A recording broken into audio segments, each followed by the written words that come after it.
Hi guys, welcome back to my YouTube channel. Joshua Tharby here. Today we're talking about inheritance tax and how assets are valued when it comes to inheritance tax. This is a very complicated area and it's one of the most overlooked areas of tax simply because people like to believe they're immortal and they're never going to die, so they don't like to think about this. But ultimately, if you want to pass on as much of your wealth to the next generation as possible, you need to be proactive in planning for inheritance tax so that you pay as least amount of inheritance tax as possible and your future generations get as much of your cash and your assets as possible as well.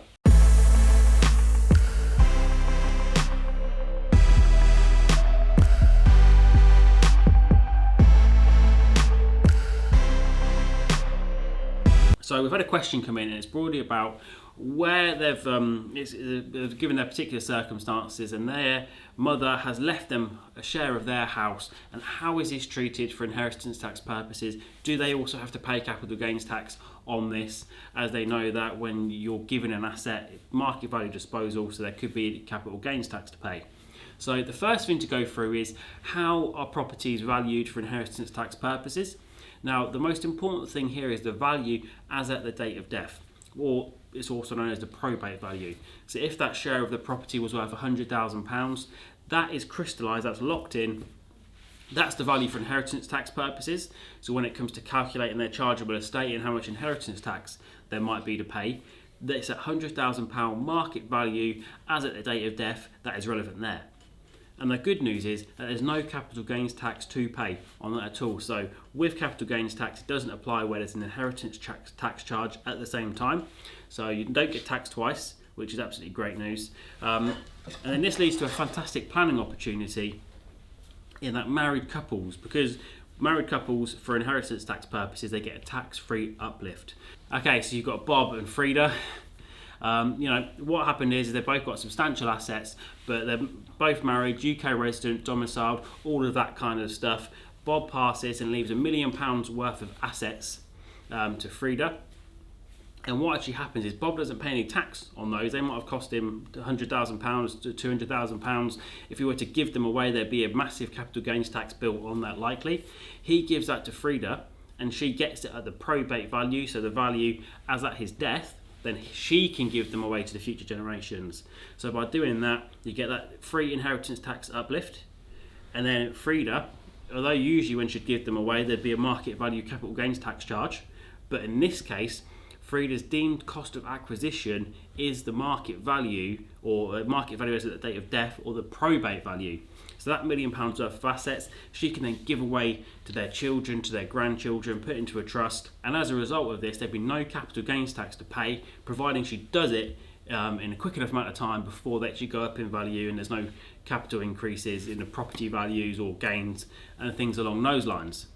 Valuations for inheritance tax can be relatively complicated, especially when it comes to joint property. But if you do own property jointly with your wife, anyone else, business partners, brothers, sisters, cousins, anyone along those lines, for inheritance tax purposes, you can actually get a joint property discount.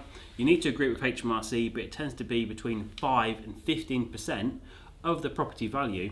And what that does is it basically takes into account that from a valuation point of view, because you only own a 15% share, you might struggle to sell that property, you can't get vacant possession, you basically don't have full control over that property, and as a result, the value for inheritance tax purposes isn't a flat 50% of the market value. There does need to be a discount in there to reflect that. So that's definitely something that you should bear in mind when planning for inheritance tax, or if you've got somebody who's passed and you're helping administer their estate. So for inheritance tax purposes, everybody has a nil rate band of £325,000.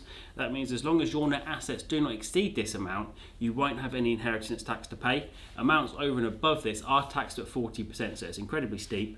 But if you are giving your main residence, or a house that you've formerly lived in, it's formerly been your main residence, to a direct lineal descendant, such as children, you get an extra allowance called the residential nil rate band, and that's an extra £175,000 that basically exempts that amount towards a property that's the value of a property that's formerly been your main residence. So all in all, most people will have about £500,000 of tax-free allowance when it comes to inheritance tax. Of course, for a married couple, that's doubled. You've got £1 million in assets. That's where I think it was David Cameron, as part of his pledge, he was all for raising the inheritance tax nil rate ban and giving people $1 million tax free. And this is kind of how he's done it, but it's not quite strictly true. So how can you save inheritance tax?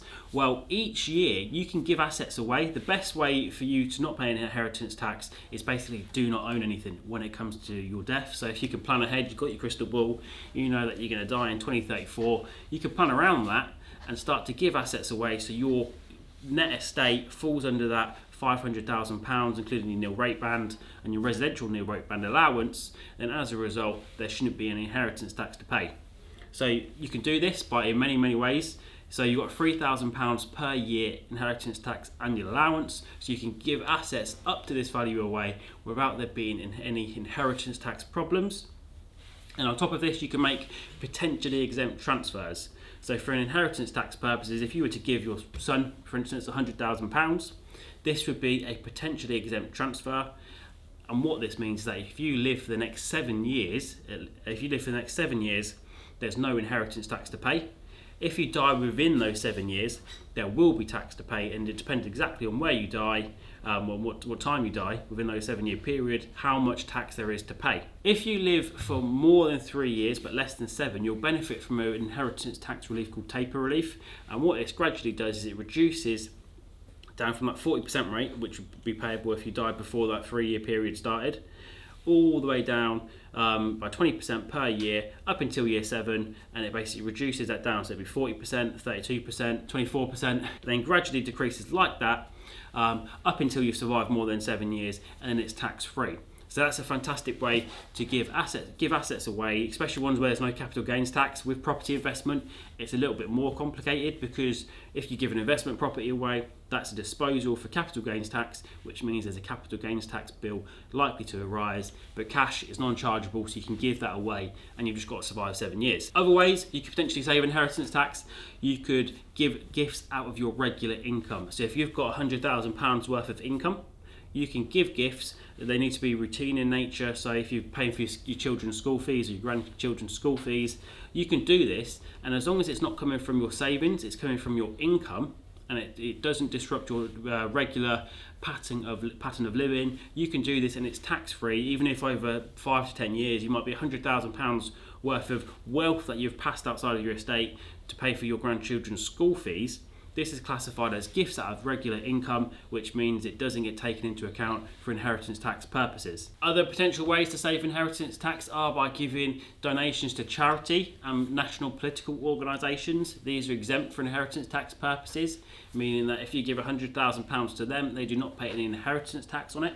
And another thing to bear in mind is that where you give more than 10% of your estate to a registered charity, you can actually benefit from a lower rate of inheritance tax overall. And what happens is it brings it down from 40% down to 36%, where more than 10% of your baseline amount, I won't go into the details here, but broadly 10% of your estate is left to a registered charity.